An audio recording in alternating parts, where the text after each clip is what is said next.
All right, welcome to another Ask Me Anything Live. This is for today, October 11th. Are we already 11th? Yes, October 11th. So how can I support you? Welcome. Good to see you, ladies. And Sir, Foodie Village, hello. Fix that. There we go. How you doing? Excellent. Doing great. How are you? Oh, crazy. It's been one of those days. Oh, shoot. I'm sorry. Yeah, sometimes Mondays go like that. I learned that my kids are out of school today. I'd not properly calendared that. So I have two little people upstairs and we will just see how this live call goes. All right. If you have a question, you're welcome to just pipe up. I'm also going to open the chat. That way, if anybody joins partway through, I have the chat open and can pay attention to questions there. Are there any kind of like specific types of questions we can ask? Any? Absolutely. Anything. So I tell people like I'm open to any questions at the intersection of law and business. So what that means is it could be online business questions. It could be intellectual property questions. It could be about launching new content into the world. It could be business formation questions, right? So the reality is I've built my practice to support a very specific kind of client. These are folks in the online space who are information entrepreneurs, coaches, consultants, online educators, and experts. It includes speakers and authors. And so there's a wide range of business. Yeah, very wide. Well, it's a narrow niche, but a wide range of topics that we cover within that niche, right? So I don't help big businesses. I don't help brick and mortar businesses. Some of my clients do have kind of a brick and mortar presence, depending on what they're up to, but most live in what I call the information space. So yeah, I get a very wide range of questions. Jill and Marcia, do you guys have specific questions for me? And I do actually. Good. So thank you for the email, and I got your consulting agreement going. I have not had to use it yet, but hopefully soon. Excellent. And so my other question, which I meant to dig into your stuff because I know I saw it somewhere, is I'm changing my business name. And I did a little bit of research into, is it called word marking? It was.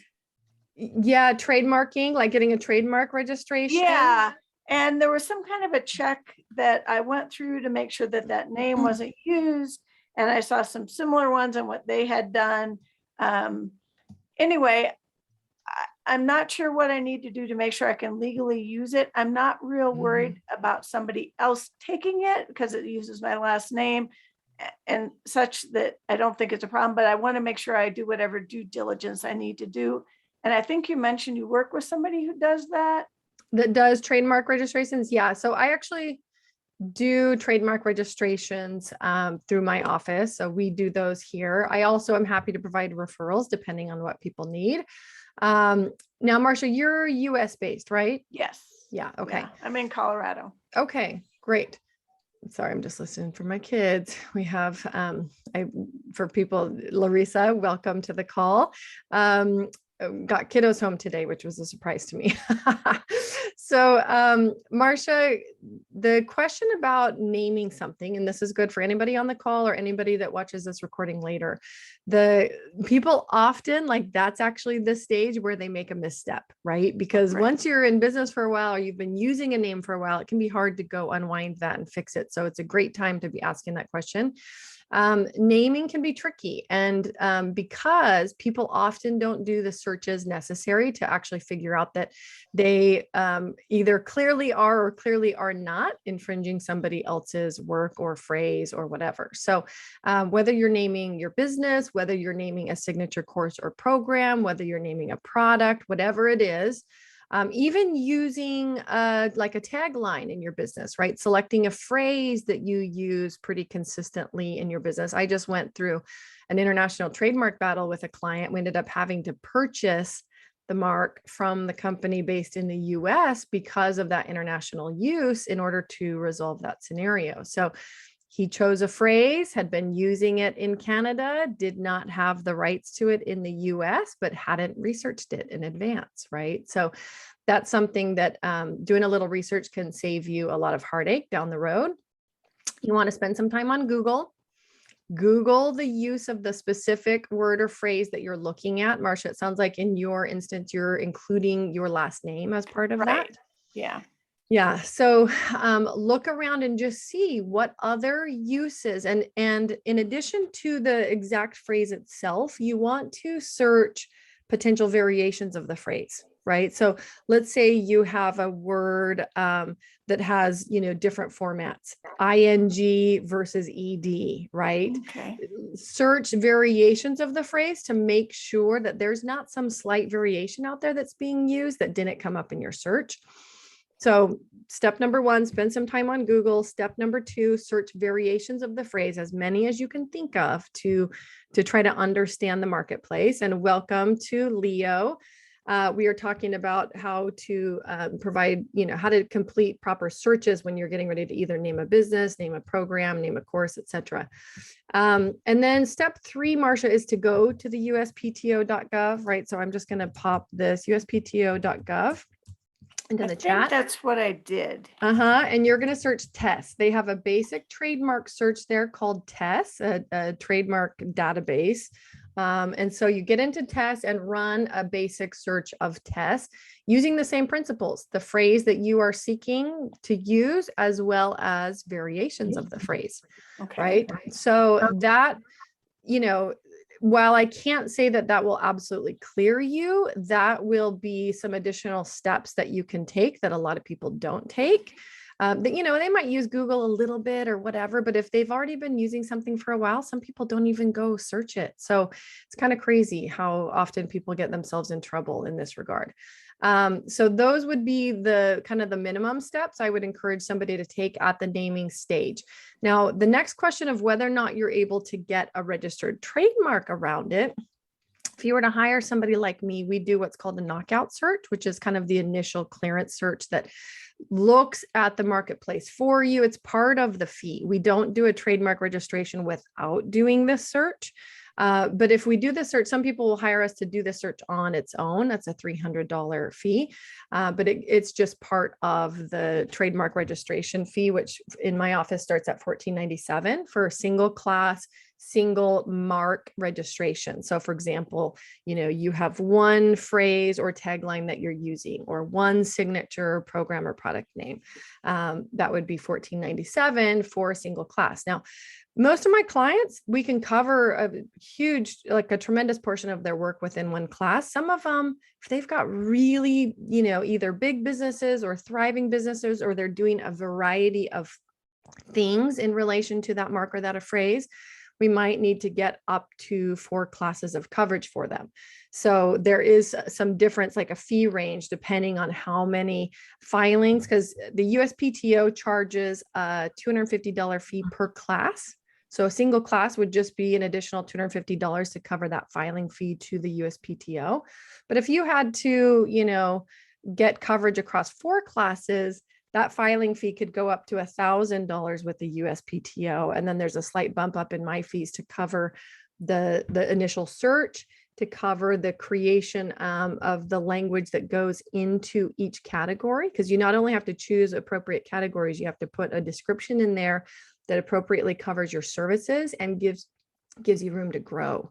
So it's a little bit of this nuanced kind of dance in the beginning to make sure that, that's all done appropriately. And then it's a 12 to 18 month process where you can have office actions, you can get additional requests from the USPTO for either other information, a corrected specimen, any variety of things. And so we walk you through that 12 to 18 month process and get you to the end of that, hopefully with a valid registration.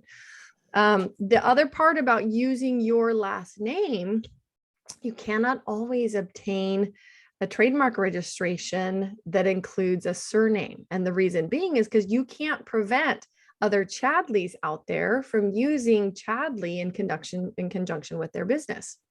Right. So the question then becomes, is the surname kind of like the key pivotal part of that phrase? Is it really that you're using Chadley because it's a name? You could be precluded from getting a registration or a mark that includes a surname if the surname is kind of the point. Okay. Right. So I'm mostly I think I'm mostly just wanting to make sure what I do doesn't conflict with somebody else. Yeah. Yeah. Um, So do those initial searches, and that'll be a great step towards making sure that you are not, infringing on somebody and so else's. far I haven't found that particularly. Okay, good. But then, so then do I want to do the knockout search on top of that and make sure that I'm A-okay? Yeah, because I'm not sure that I want to spend the $1,500 right now, especially if I'm not going to be able to trademark it because it's my name. I'm not so worried about, yeah. Yeah. Yeah. It's often a budgetary decision and how much support somebody wants in relation to each step. Right. So, yeah, you may just have to think about it for a bit. You could spend a bit more time, if you haven't run searches that include some of the variations on Right, that I'll phrase. check all that. Yeah. You could look around and just see, and then decide how comfortable you feel based on what you're seeing. Okay. Okay. Okay, thank you very much. You're welcome. Great question. All right. Welcome to Jill and to Nolan. Nolan, thank you for putting your name in there, and Larissa and Leo. Who next has a question? Awesome. Jill. I just want to continue on with the naming thing and just ask Mhm. you specifically, because when I started my business, the person that was helping me had me do, a website name search, Mhm. but not a Google search. And I did pick a name that somebody else had that was in my similar niche. And so every once in a while I get a call from somebody wanting their services. They don't want my services. And so I've just kind of gotten away from even saying my name or, putting it on my label or anything that I had originally picked. Can I just kind of let that go and just not ever use it anymore? Or do I need to do something specific?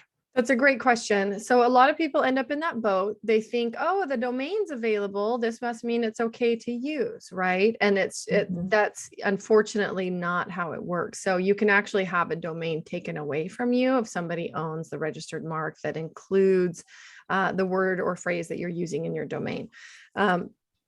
So since then, I don't even use that domain anymore. I think I let it Got it. expire and I have a new domain Oh, that's just okay. my name. But now I need to go back and do what you were just telling Right. To go through the the other lady process to over do with my again. name. Yeah. Yeah.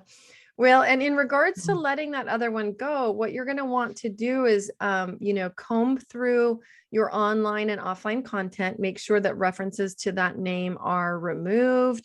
If people are still finding you, you're going to want to ask them, how did you find me? So that, do you need to go update records on Google? Do you need to go, is there some backend page on your website that you forgot about? You know what I mean? Like where is the reference existing that they're still searching that name and finding your business?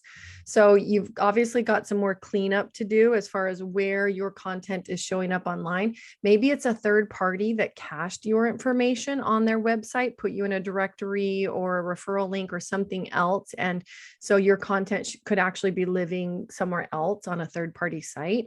You're going to want to try to ask questions. If people are still finding you when they search out of their business, ask them, how did they find you? That may help you be able to clean it up.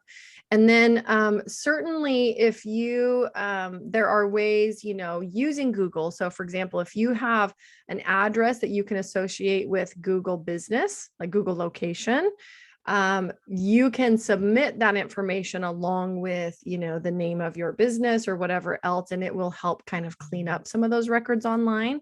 Oh, okay. Right. But it doesn't always work well for people that have a strictly online business and no physical location. It can be a little bit tricky to figure that one out unless you have, a rented mailbox that allows you to actually use a physical address and not a PO address, a PO box, because they don't allow PO boxes for the physical location. So you just, you might have to do kind of some sleuthing around. But the other thing is just to make sure that, your social media is updated, your website itself is updated, any old records or old content are cleaned up. And then, in regards to the new name, making sure you go through the process of, making sure that nothing else exists out there that either you could be infringing on or, depending on your strategy, if it's something that you want to register a trademark for or whatever, doing some of the legwork in advance before you go all the way down that road. I got a question. Mm-hmm. I know And several really laws- quick, let me just check in with Jill to Okay. make sure that that answered it for her. Or if his question has something to do related. with that, he can, yeah. he Totally can- tag on. Yeah, totally. Exactly. First of all, Heather, you look too young to be a lawyer. Thank you. I will take it. And would you believe I've been practicing for, oh my gosh, 20 years? Oh my God, no way. That's crazy. Yeah, you look like you're 21. Yeah, Well, thank you. that was I my tell- thought too. That was I my tell 21. people it's the extra weight. You carry around a little extra weight, it goes all to the tube. So, Hey, so my question is along the same lines, but almost in the opposite vein. So okay. we had a name. We were definitely the first ones to use the name, Mhm. and have been using it for a long time. And we've been using it in commerce, and I've trademarked a lot of names in the past. When we finally decided to get the domain, we found someone else had it. And we've been following it, tracking it for years. It's just somebody sitting on it forever and ever. Which Are they not using it? It could be nobody's using it. nobody's using it. So it's an empty domain. They don't have content up. So It's what I call a hoarder of domains. yeah, they're actually called squatters. So they're Yeah, domain squatters. They can be trademark Yeah. squatters as well. Yeah. So with a domain squatter, you can use what's called the UDRP. I'm just going to type it into the chat. There is a process to get those. UDRP. Uniform domain. Let me see. Dispute or uniform domain dispute resolution process, I think is what it stands for. You can just Google it, UDRP. Maybe I have the uniform domain name. So there's a name in there. Uniform domain name dispute resolution policy. So I was very close. So the UDRP is a process established by the Internet Corporation for Assigned Names, right? I can. And it resolves disputes, including internationally, for situations like this, where you have a domain squatter.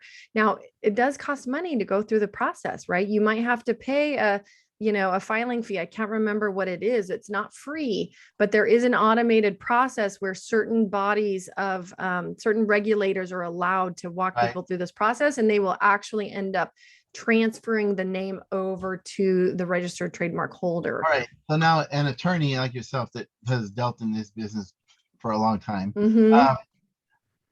I've been told, and I used to know some heavy duty people in this space many years ago.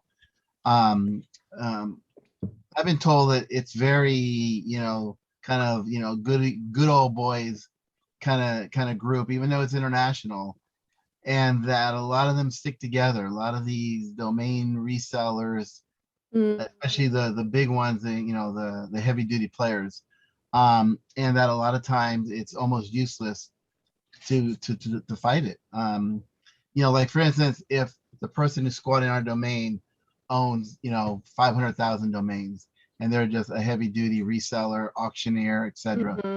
Is that true? I mean, it's I don't know. I haven't been specifically through the UDRP process enough to be able to say whether that's true or not. I do know people who've successfully used it, right? And I do know attorneys that do these processes specifically frequently. So,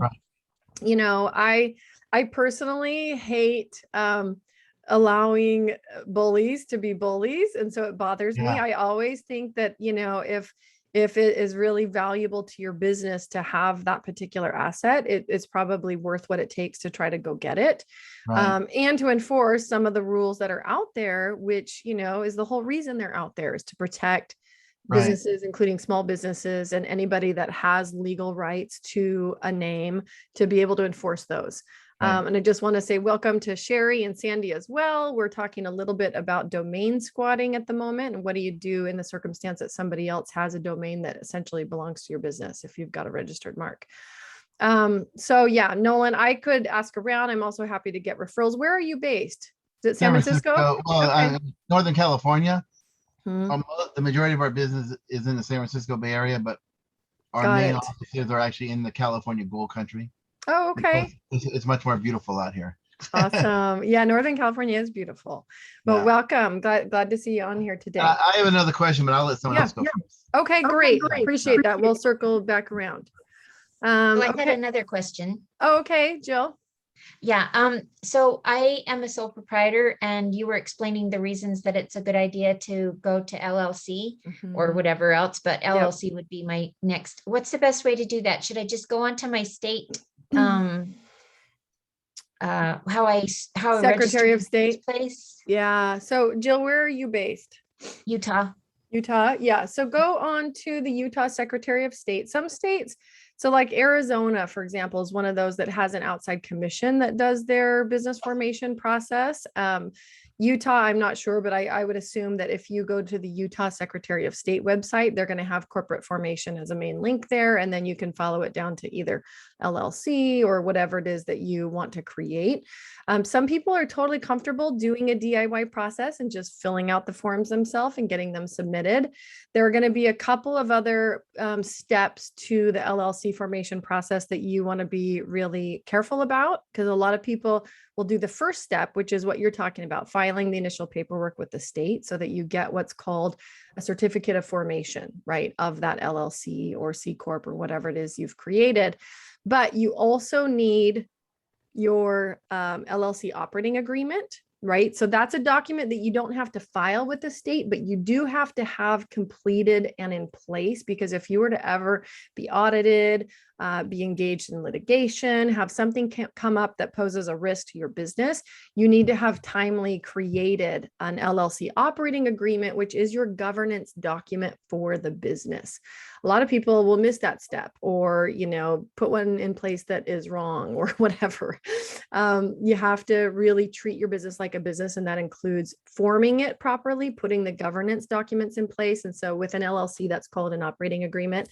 And then you also want to make sure that you go to the next step of getting your FEIN, also called an EIN. This is your federal employer identification number, and your proper business licenses. So in Washington state, for example, there's something called a master business license. You get the license with the state first, and then you can get your local licenses.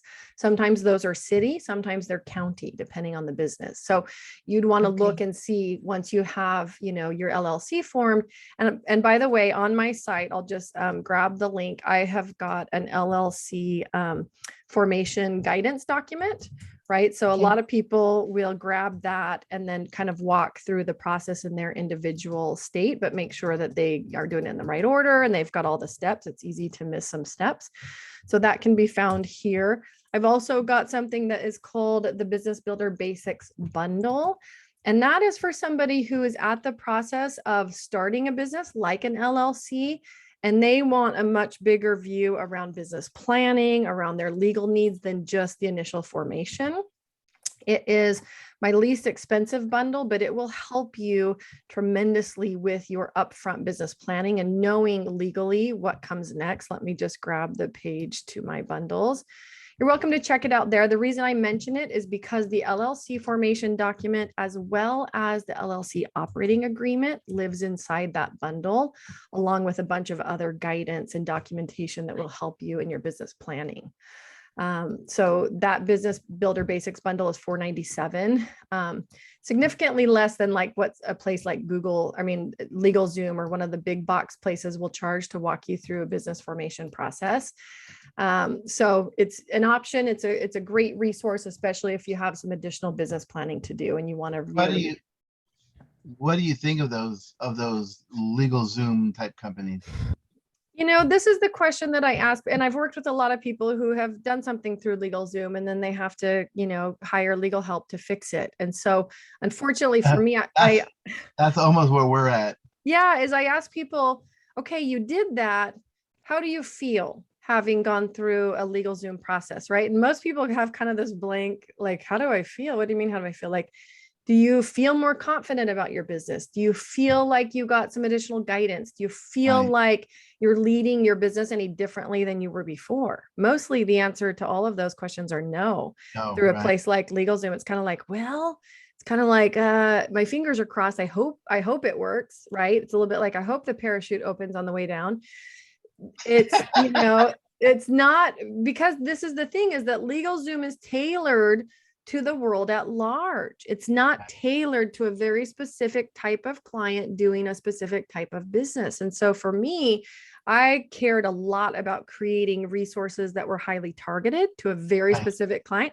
I don't help big box, businesses. I don't help the big corporations of the world that have a bazillion shareholders. I don't help businesses that have a massive storefront or brick and mortar presence. Like those are not my clients. And so I really cared about creating resources that right out of the box were going to be a fit for their very specific type of business. So that's what I've created.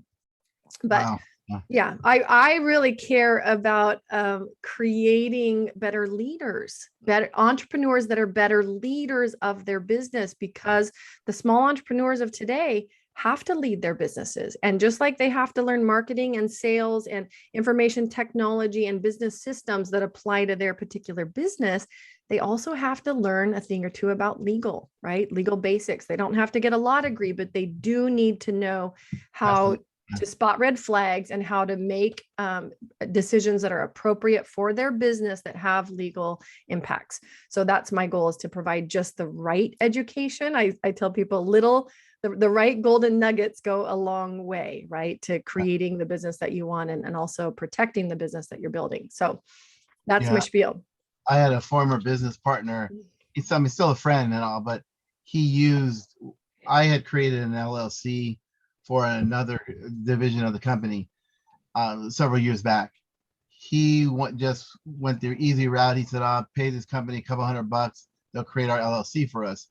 And it's been a nightmare. I mean, that's part of the reason why he's not my business partner anymore. Yeah. Because, and I kept telling him, you need to stop payment. You need to call the credit card company up, because they were supposed to create an operating agreement for us. They were supposed to create all these other agreements, not agreements, but there was several documentation. Yeah. They didn't do any of it, none of it.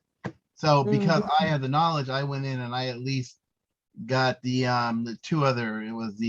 I'm in California, so you have the franchise tax board requirement. That one. And there was one other one, but I mean, it took me a day to get the FEIN number. Yeah.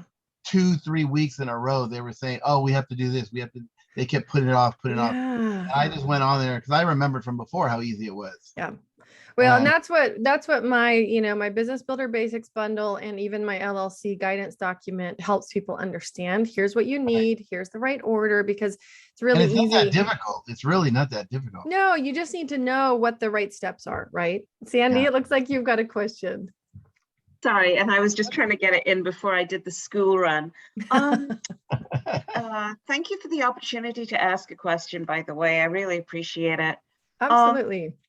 I was just wondering what you thought in terms of, not sure whether it would be trademarking or, or just like a registered name. My area is weight loss, and I used to be based in Barbados. I'm a US citizen now, but I lived most of my life in Barbados, and I'd written 2 weight loss books, and then I had a program that I taught there for almost 15 years, the Flatter Stomach program. So I have all the iterations of it. I have the people that did it, what their results were. And I'm now going to be doing it as an online business. So it would be to everywhere. I'm based in Florida, and I do have, I did set up my LLC. I have a name for that, Fitness Advances LLC. But I just wondered, what would I do in terms of that? Would you have like the name? And it's not just that, because there are other offshoots that I want to do as well. Is it a program or course name? What is it's like it'd be the name of the program. They would all be like courses, online courses, but the name is everything, because it attracts your client. Yeah. And and you have to put it out there if you're going to be, trying to market online. Yeah. So you could have benefited actually from the first portion of this call. We talked a lot about naming. No, it's okay. And just FYI, in case we run out of time, I record these, they get published to my YouTube channel. So hopefully in a few days you can find it there. the quick overview about naming is you want to do your research, spend time on Google. You want to go to uspto.gov. I'll put it in the chat again, uspto.gov, after you've spent some time on Google, making sure that nobody else already is using that in their business or has the rights to it. If there's question about rights, and rights generally relate back to first use in commerce, you want to go check uspto.gov anyways and search test. That is their basic trademark search database. So you want to go spend some time doing lots of searches before you pin down or finalize a name, because as we were discussing, just because maybe the domain is available or whatever doesn't mean that you're not actually going to be infringing somebody else's rights. The other thing with naming, especially in the health and nutrition, weight loss space, etc., obviously, you're probably already aware that FTC is our consumer protection watchdog in that space. They care a lot about what we tell people, including through names and our marketing materials. And so, you don't want to name it something like lose 10 pounds in 10 days or whatever, like making a statement about an outcome. Okay. That you cannot guarantee for every person that goes through that course, right? So you want to be very careful when you're selecting a name that you are not making a promise about the result. And, you want to examine your marketing materials very, very closely, because you cannot say something about your own program to be true if it is not true for every person that goes through it. Okay. So even if you have a track record that you have, like, because I literally have a 98% results rate with past clients, you still can't. So what are the results? Like, what would you like? Tell me a phrase that you would consider using either in the name or. Well, like a certain amount of inches that they lose, like to and from, in a certain amount of time. And literally they used to measure the areas. Yeah. Well, and it could be that, you say, if you follow the steps, etc., this is a very high success rate. If that's true, I still would be very hesitant to put that into a title, like, from 40 to 30-inch waistline in 30 days or whatever. Yeah, right? no, yeah. I It's wouldn't have that in the because- title, but yeah. I just thought you meant that you couldn't even speak of it in your materials at all. Well, you have to be very careful if it is not true for every person. And the challenge in the dietary and nutrition and weight loss field is that it's a little bit like tort law. You have to take your victims as you find them. So let's say you have somebody that, is diabetic or has all these problems and shows up and they're on you may not be the solution for everyone. It may not work for everyone, right? Of course it won't. We're humans and our bodies are also different. But you just want to be very, very careful that if there is something that you are saying about your program, that it applies to everybody. Otherwise, you need disclaimers. So even if you have one client that says in their testimonial, like, this was life-changing, I dropped 30 pounds, blah, blah, you still probably need something that says, results cannot be guaranteed. These results are not typical, whatever the scenario is, you have to make sure it's basically truth in advertising. If you go Google the truth in advertising laws, you'll start to see exactly what requirements are listed about what you can and can't say. And the question always is a reasonable consumer allowed to rely on this statement, right? If somebody's being reasonable, can they rely on this statement? And if not, you probably shouldn't be making the statement, right? Or even have a client make it on your behalf without appropriate disclaimers. And just to tail end that, so would you be, when you have a name, would that be a trademark that I'm looking into doing, or is that a registered thing, with the a copyright, with the Great icon? question. Yeah, absolutely. Let me pop I am going to pop and sorry, and the other thing was the uspto.gov. That is just relevant to the US, because I'm just wondering if I'm looking at global, like the UK and so it is, USPTO is just relevant to the US. There is another database that that you can search called WIPO. Let me just put it in here. That is international. It can be a little trickier for some people to figure out how to search that one. I'm going to pull up an FAQ that I wrote recently for for trademarks, and I'm going to pop it into the chat so that, you know, time permitting, we can talk a little bit about it. But if not, we can also, here we go, news.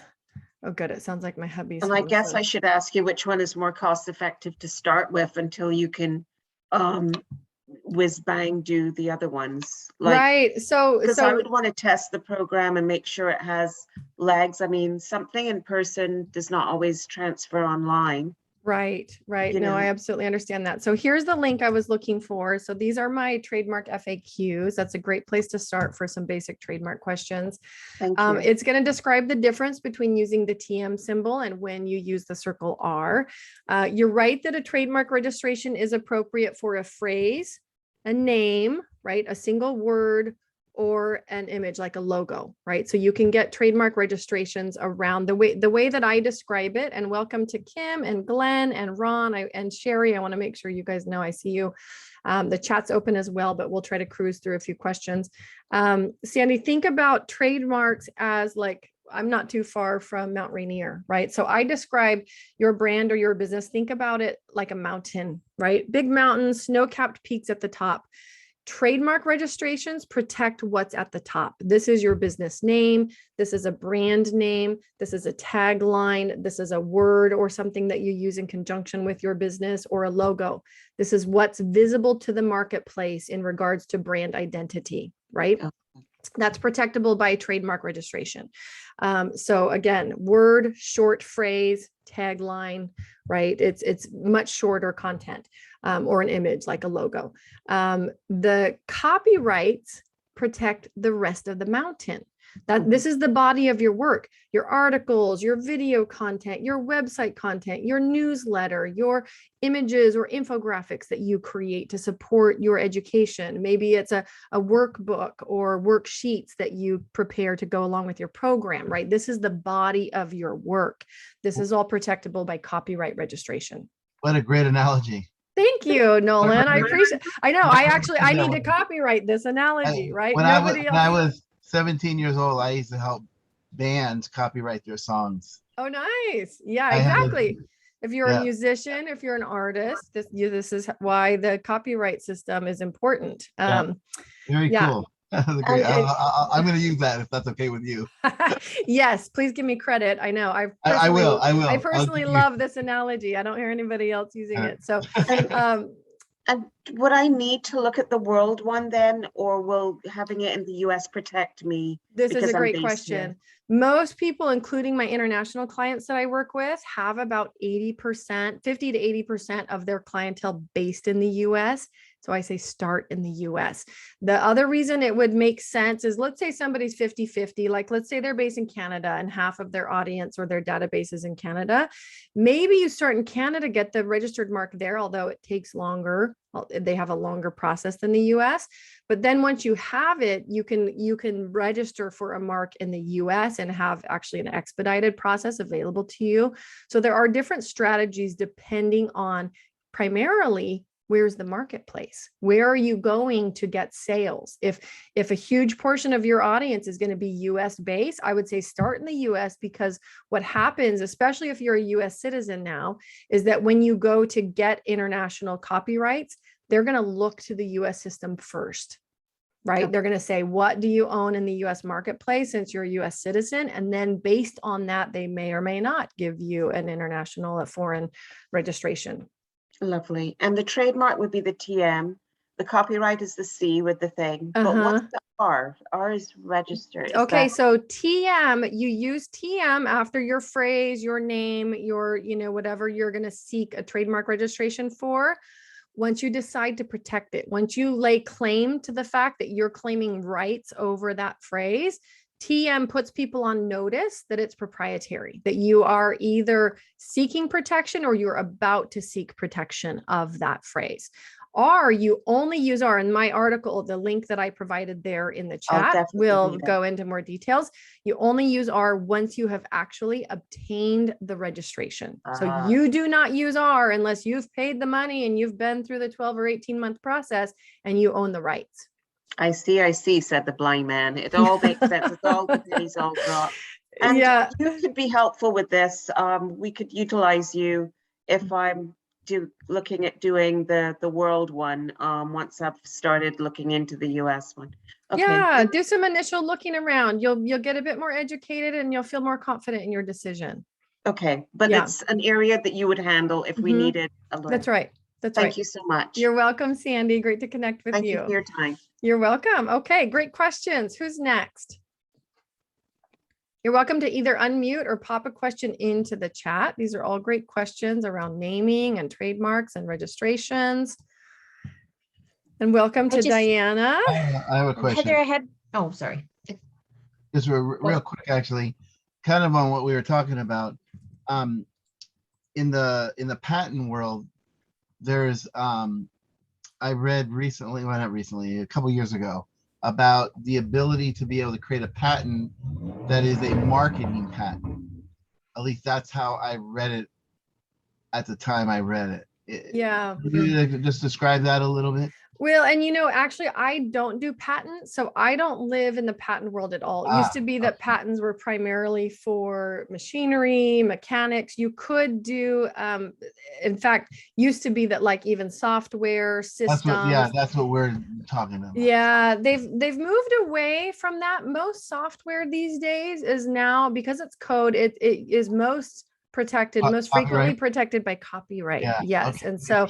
Yeah, many more are switching over to the use of copyright to actually protect that. But for code that is not exposed, so for example, if you have some code that runs, your online web presence or an app and it's not exposed to the public, and there are ways that code can be protected from being exposed, you would want to protect that through like a trade secret. So through the use of documentation, where for the parties that do have access to that code, they are signing things like non-disclosure agreements, confidentiality agreements, etc. Because you would protect it like a trade secret if it's not already out into the public.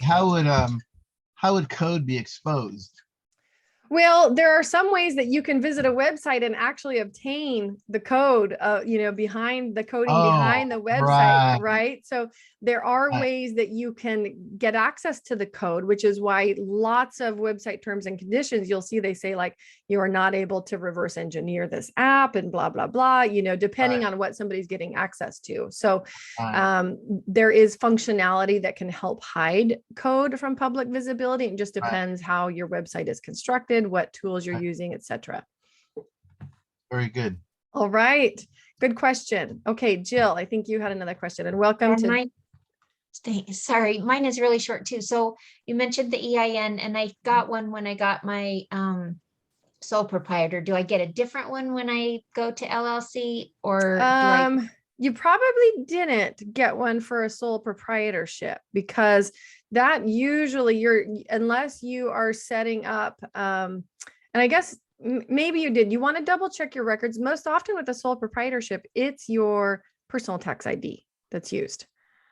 So you can double check that. Maybe you did. It's not going to be the same. Once you create a formal legal entity, you have to have a new one issued for that entity. So what it means is, for example, and it's usually because it won't automatically just terminate use on its own. It's once you have your new entity set up, if you're no longer filing documents on behalf of your previous sole proprietorship, right? You'd actually have to go to the IRS and have that previous EIN canceled, have it terminated. And it's actually just the tax account associated with that EIN canceled. Right. Okay. Right. Okay. And then you'd make sure that you provide the new one, which is going to be associated with your newly formed incorporated business. Okay. Okay. Gotcha. Yeah. It's a little bit. Yeah. You just have to take a couple extra steps. Yeah. Okay. What other YouTube?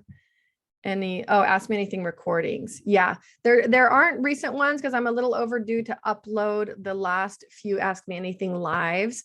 A couple of them have been so short that I didn't even end up saving the recordings, but I do have probably 3 or 4 that I need to upload. So thank you for your patience with that. We made it through the summer, and my VA, who is also a mom to 3 little kids. She's got 3 boys. I've just got 2, but it's a bit of a juggling act. And there are weeks that sometimes I go with very little support. So thanks for being patient for those of you that are waiting for the Ask Me Anything live uploads. All right. What additional questions do we have today? Welcome to Diana. I still see Larissa here. Larissa, as always, good to see you. Leo and Sherry and Kim Martin. Lovely to see you on here, Kim. How can I help? And you're welcome to pop a question into the chat or to just go live if you've got a specific question.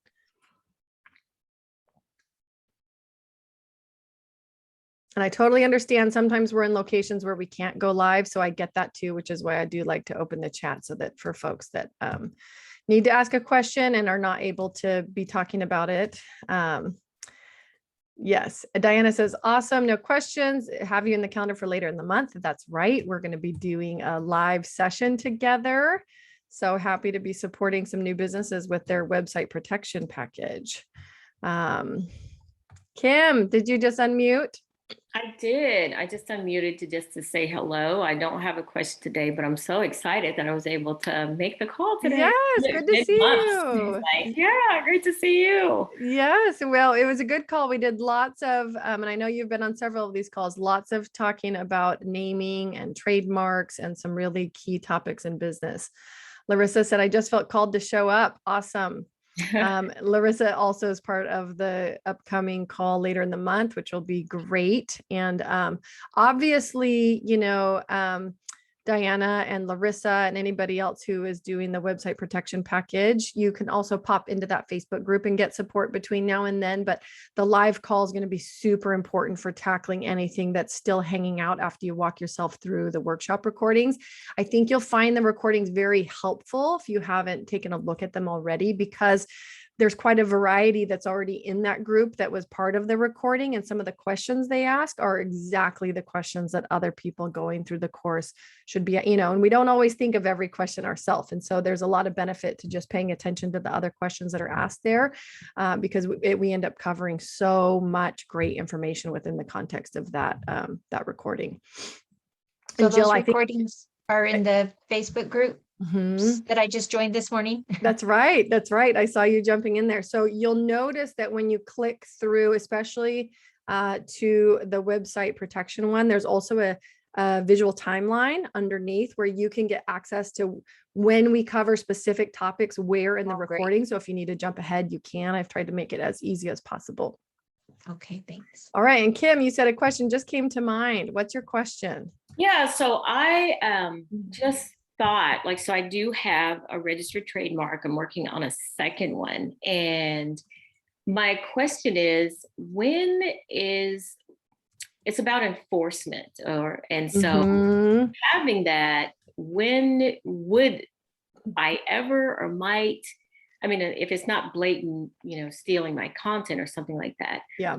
When would I might need to or want to or consider enforcing a trademark? Yeah, it's a great question. So understand that there's a timeline associated with when you learn of any infringement, right? So you need to take really careful notes of when you discover somebody, and congratulations, by the way, Kim, on having 2 registered marks. When you learn of somebody infringing your mark. So let's say, for example, you know, you come up with a phenomenal name for your course or your program. You do all your research, you get the registered mark, you know, it's yours. And then a few months later, you see that somebody just launched a Facebook group called the name of your program, or they launch an online course that is exactly the same name or very similar, or they launch a website, right? So for example, one of my clients is the creator of the bullet journal. How many businesses around the world do you think have taken the name bullet journal and put it into their website domains? It's ridiculous. A lot. Yeah. So unfortunately, once you learn of those types of infringements, you do need to document them. And what that looks like is mostly it's going to be digital documentation, right? So like you're on their website, maybe you're on their Facebook group page or whatever, you're going to take a screenshot that captures your date and time on your computer, right? That shows up on the upper right. And if you can get that into the screenshot. And then the content that is infringing on that page, including the web domain, right? You always want the web domain visible within the screenshot as well, so that you're showing exactly where content showed up on what date, right? And, and you can also use, you guys have probably heard of the Wayback Machine. There's lots of ways you can do online research to see how long content has been around. And it's not perfect, but it's pretty consistent about logging pages that, show up, and logging websites that, once it, because it's basically a web crawler like Google crawls the web. Once it hits a site, it will revisit it every so often and log any changes to those pages. So there are ways that you can sometimes retroactively determine when, approximately content went live on a certain website, but you want to do your best to actually create an infringement file, label it, date, that's okay, label it, date it, drop those screenshots into that file, and track the use. Like, make sure that you've done the best you can to document that infringing use. And there's a variety of strategies that you can take once you learn of an infringement. Just keep in mind that a clock starts ticking. You're going to have what's called a statute of limitations associated with that particular infringement, which means that you can't sit on it forever. If it is truly infringement, you are going to have to reach out and enforce your rights. Otherwise, you can end up losing the right to your registration. So what is the statute of limitations? Yeah, it kind of varies, because there are state rules that overlay federal intellectual property rights. And so state, usually, I'm just going to say generally around 3 years, could be less, could be more, but you don't want to sit on your rights, and you don't want to, because the other thing that can happen is if an infringer is aware that of the infringement, right, they can eventually, through essentially estoppel, saying, look, you knew and you let me continue to build my business and invest all these resources, and you didn't do anything to stop me, so you can't stop me now. Interesting. Right? Yeah, you don't want them to be able to make that claim against your business. And so that is the other thing, is that once you have a trademark registration, you cannot sit on it. If there are infringers, it's your duty, if you care about keeping that registration alive, to make sure that other people cease inappropriate use of the mark if it's yours. Now, keep in mind, there's plenty of people that end up with a mark on the supplemental register. There's 2 registers in the United States. There is what's called the principal register and the supplemental register. There are plenty of people that don't understand, especially if they use a service like LegalZoom or Trademarkia, and they end up on the supplemental register, that by very nature of being on the supplemental register, you are presumed not to have exclusive rights to that mark. Oh, wow. It's a big problem. This is also why I don't generally recommend some of those quote unquote automated services, where you do not actually have an attorney's eyeballs helping to prepare the application and walking you through the process. So ending up on the supplemental register is generally not a very helpful thing. Some people will still go that route if it means they can at least claim a mark, but you don't have exclusive use over it in the marketplace. And so I've seen plenty of people that don't understand that, and they start reaching out with all these crazy cease and desist, trying to get other people to stop use of the mark when they don't have exclusive rights to it in the first place. So just understand that you need to be really aware of what rights you have. You probably need legal counsel if there is infringement to help assess those rights and understand what is the best strategy to take in getting somebody to cease the use if it is illegal. And the other big risk here is a lot of people will immediately think like, oh, just reach out with a cease and desist. Well, let's pretend that somebody has local common law rights. You can have common law rights to a trademark based on, previous use. Now, if they're state-based, they're generally going to be preempted by federal law if you've got a federal registration, but there are carve-outs. Some businesses, if they've been around longer than you and they have local rights to something, you're not going to be able to get them to stop use, and they could bring an enforcement action against you that you have to defend in their state. So this is the other risk of, just willy-nilly sending out cease and desist, which some people do, is that they then become very surprised. Let's pretend you're in Florida and you send somebody in Washington a cease and desist. Suddenly you're defending a lawsuit in Washington state because of that, because you have alleged an infringement. They can seek what's called a declaratory judgment to have a local court decide that they're not infringing your mark, and then you're defending that lawsuit. So this is why having legal counsel can help you assess, generally the things that I walk people through is, what's the level of sophistication of the other party based on their business, based on, what we can tell about them online. Are they likely to have legal counsel in place? That's going to be the first and primary factor that I look at, right? Are they up for a fight? Are they going to want to fight you? Do they look like they have a business budget big enough to take you on? Right. And so, there's some things that you look at that generally it's a lot of, strategy call around how does this business look from the outside? What's their level of sophistication? And truthfully, a fair amount of psychographics as well. What can we tell about this person based on their online presence, based on their individual social media, based on maybe what you already know about them in the marketplace, especially if they're a known, if these folks already know each other in business, because that happens as well.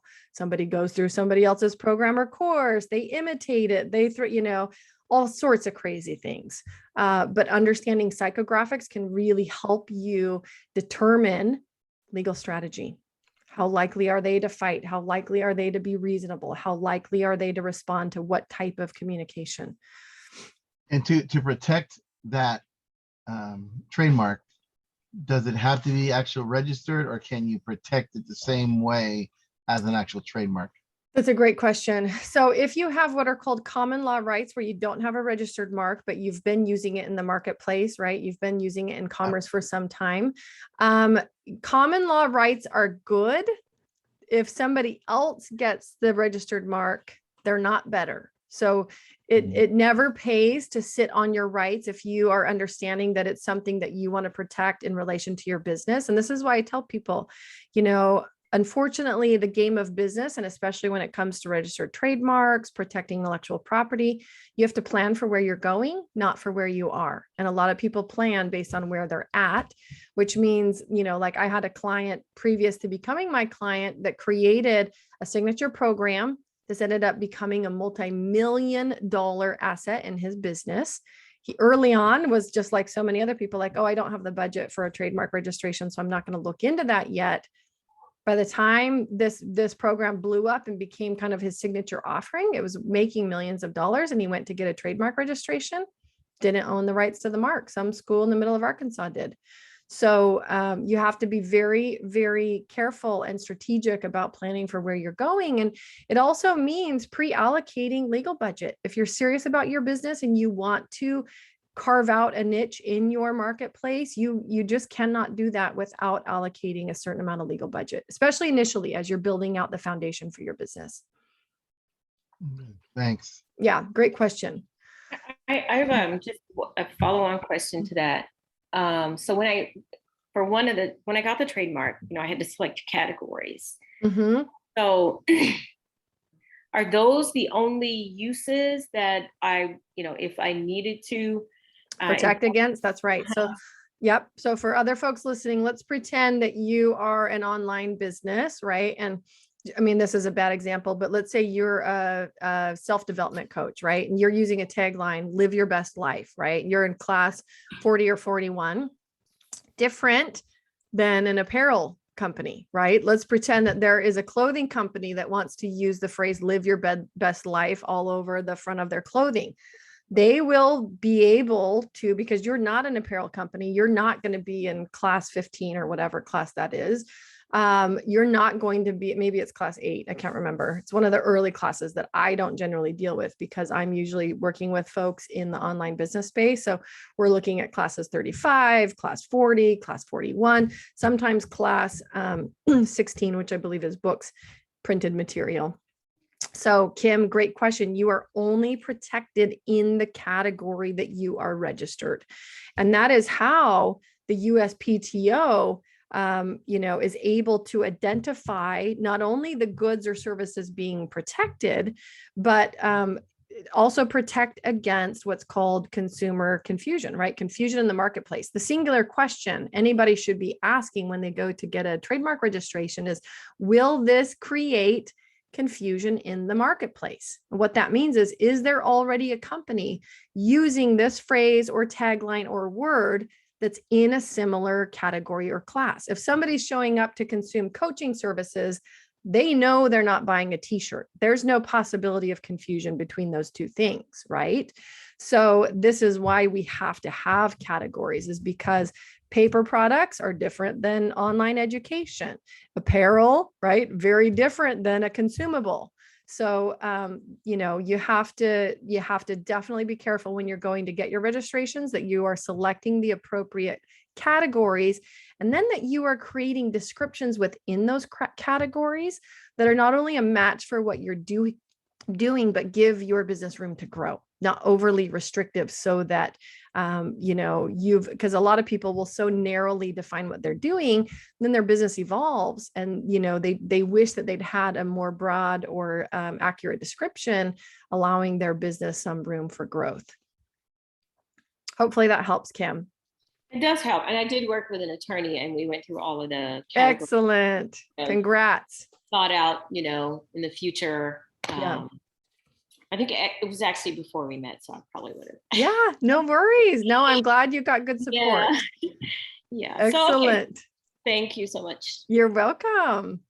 All right. Great questions, you guys. Any other questions?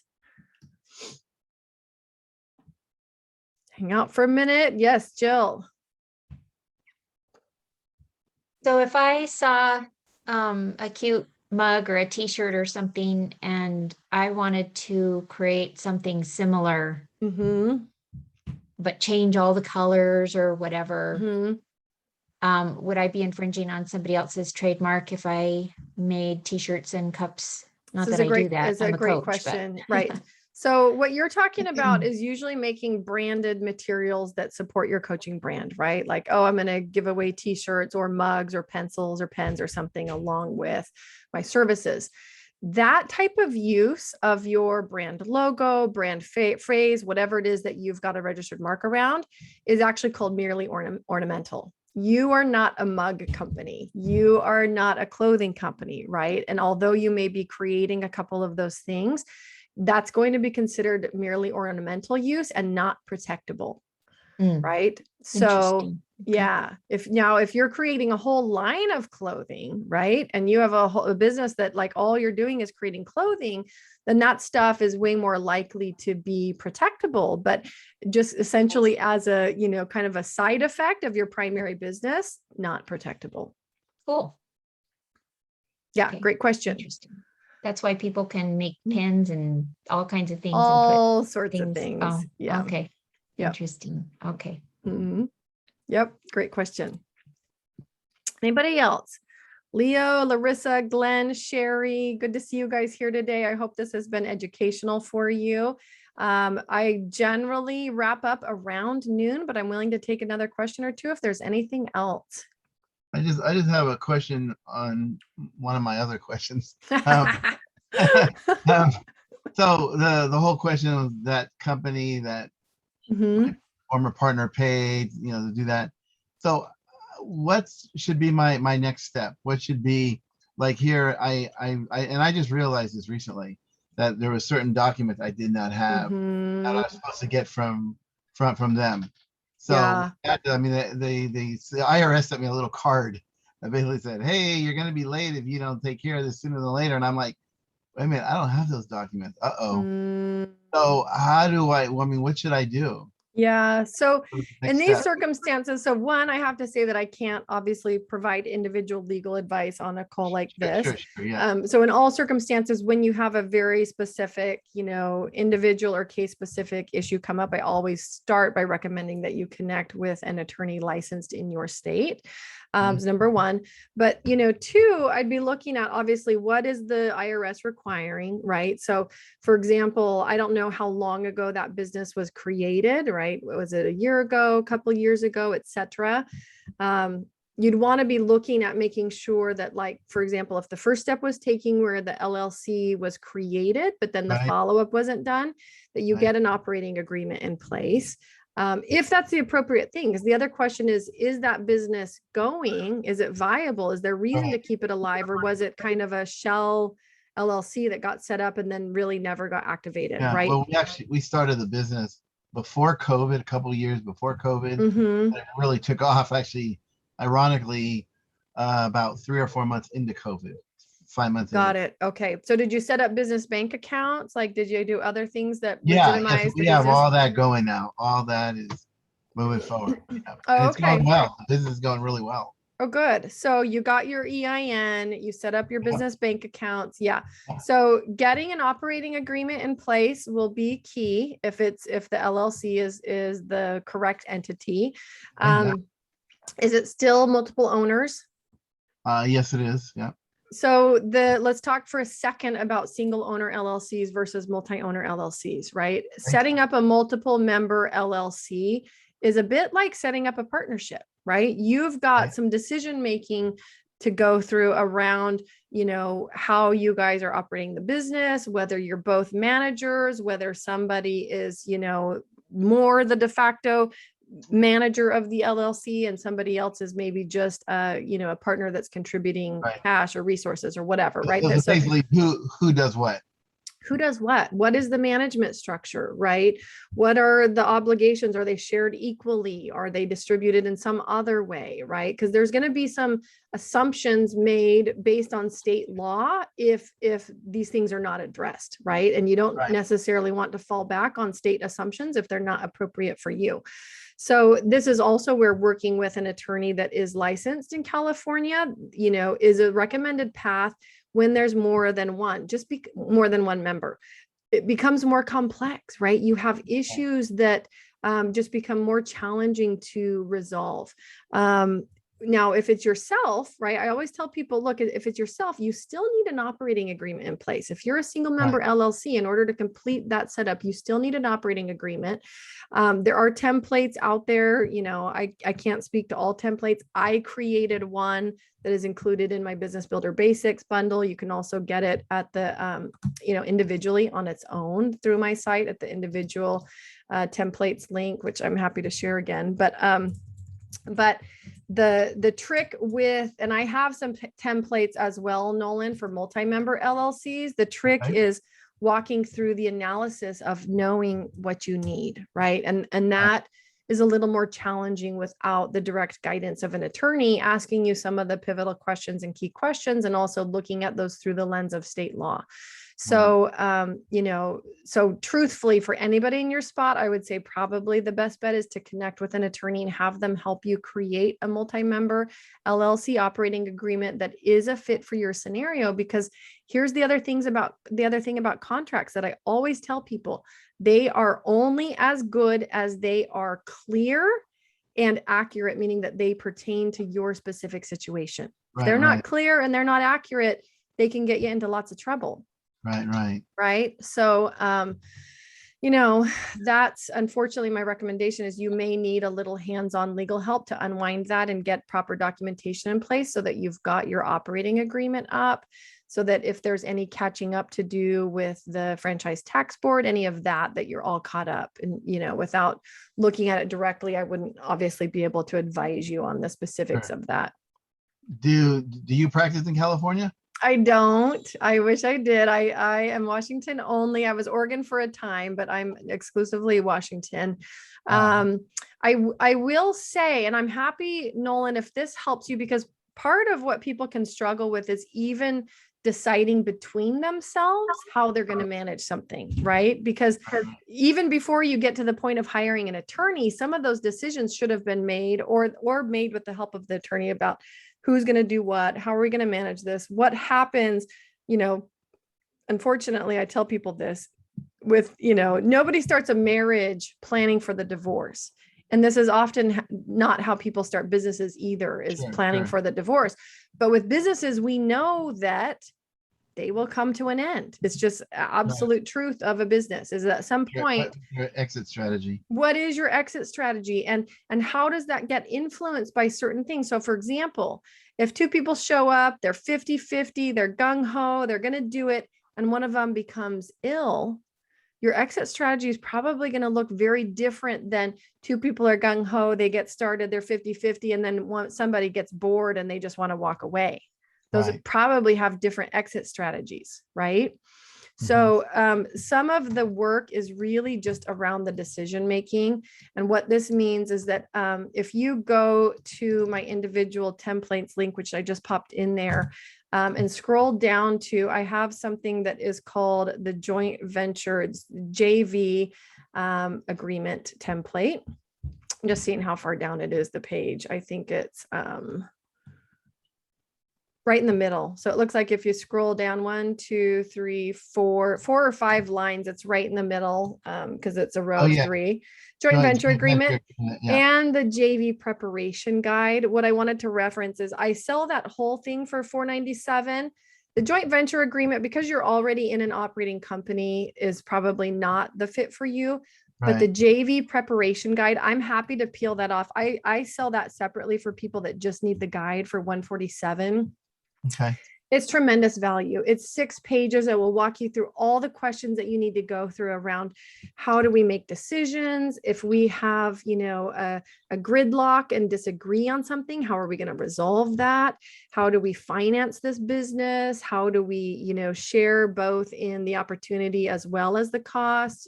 All the things that anybody should walk through, whether they're creating a legal entity as a partnership like you guys have done, or a joint venture agreement that's contractual, right? Because you can also just have a contractual JV that's project based. Right. And that's what the joint venture agreement exists for here. But that JV preparation guide helps anybody in any kind of partnership. And that sounds really good, because I've done joint venture agreements, a lot of them, but the whole prep guide, I mean, that sounds really helpful. That sounds, it walks people through. And I know you're doing this a little retroactively because you guys have already created the LLC, but it walks people through the legwork of doing the thinking and the communicating in advance of making some of the decisions. You guys will just be doing a little of this after the fact, right? But it's still the same conversation that you need to have. Right. So I'll just offer that as a resource because it's, I have a workshop that I've led on joint ventures, and that guide is just really valuable for anybody that's in the JV space or considering, creating a partnership. Are you still going to offer that? Yeah, the reason I put it up there is if you wanted to email me, I could give you a PayPal link. If you're interested in that guide, I could just email it you directly because it doesn't exist right now except inside of this little no, duo. I meant the webinar, or you just spoke about the joint venture workshop. Joint venture workshop. Yeah, so I have a workshop that if somebody purchases the joint venture agreement, that's the full $497 package with the preparation guide, I drop them into a recording of a workshop that will walk them through training around how to use that document. If you get the full package, I could drop you into that workshop in addition. But if you just want the guide, I can peel that out separately because it is a good resource on its own. Sounds good. And is there a difference between an LLC that is member managed or an LLC that has multiple members but only one person managing? Is there? Yeah, so there's what's called manager managed and member managed, right? And manager managed is where you designate a specific manager. This can be somebody within the LLC. It can also be an outside professional manager. Like there are companies that do this, right? And so you can set up management structure differently. Otherwise, the presumption is all the members share in the management, right? Presumption by state law for most states is that when you create an LLC, unless it's been designated otherwise, the members share in the management because LLCs are a function of members, right? The whole reason LLCs were created is that they needed a legal entity that allowed people to limit liability brought in by business partners. Right. And does if California has offered yet the what they call a series LLC? Are they offering that now? I know at one point it was kind of in a gray area. Yeah, I don't know about California. There are a lot of states that do series LLCs for a variety of reasons. Sometimes it's real estate, sometimes it's because companies have different, sections that they want to break out, entities into different series. And so that also is going to be an issue of state law. I guess I'll Google that one. Totally. Or if you end up getting some legal counsel for your operating agreement, you could ask them about that same question, series LLCs. Well, this has been awesome. You're great. Yeah. Thank you, Nolan. I'm definitely a fan. Oh, I so appreciate that. Well, what I find is that people have a really hard time getting some of these initial questions answered to even be pointed in the right direction. And what I also find is that once people have some of these answers, they're way more likely to take care of their business in the way that they need to, which means actually creating and building a successful business. And that's what I care about. You're absolutely right. And that's awesome that you're like, when I was a kid in high school, I started a business and I met an attorney, and he became a lifelong friend. He's totally retired. The entertainment industry, he's managed some of the most prominent entertainers in the world. Oh, that's awesome. Ned Hearn's his name, and he's a great guy. And but unfortunately he's retired. Right. I know. Not all attorneys are on the wrong side, right? I get a lot of feedback from people that have tangled in our legal system, and it makes it really challenging for them to respect and be around attorneys. And I get it. Our legal system is very, very constraining and very expensive. And, it's really heavily based on procedure. And this can limit the ways that people are able to get resolutions within the context of, like a legal system that's designed that way, even though it's quote unquote the best in the world for justice. Right. So I get it. And I know that there are lots of attorneys that are, that care tremendously about their clients, and they work hard. More than 50% of attorneys are solo practitioners. They don't belong to big firms. They're building a small business, and they just want to help take care of people in the way that they can, just like other small businesses. And so actually I have a really big heart for attorneys, because I know so many that work hard are not making $1 million, and they just want to help take care of people. And yet our legal system can make it really hard to, have people feel awesome about having to participate in the legal system. So absolutely right. Same with the medical system, which is where I came from. Right. Which is why I'm a coach now instead of what I was doing. Right. I know it, across any industry, auto mechanics, dentists, right? I've heard nightmare stories from the dental field about unnecessary dental work, and how, anyways, regardless of the industry, there are folks that, really try to capitalize on the absence of knowledge of the consumer. And then there are folks that are educators at heart and want to do the right thing. And so for me, I'm an educator, and I really care that people make decisions from a place of empowerment and not fear and not miseducation. All right. Well, great call, you guys. These were awesome questions. Any final chance? Thank you so much, Heather. Yeah, you're welcome. Great to connect with you, Jill. Good to see you today, Kim and Diana and Sherry and Glenn. I hope you guys were able to benefit from this. Nolan, great to meet you. You too. Thank you so much. Yeah, absolutely. Be in touch if you need anything, if you want to, any of the resources I mentioned, or, anything else. Otherwise, I do these monthly, and they're the second Monday of every month at 11 a.m. Pacific. Awesome. Okay. All right. You're awesome. Good to see you, Diana. Look forward to supporting you. You guys have a great week, and we'll hopefully see you again soon. You too. All right. Bye-bye.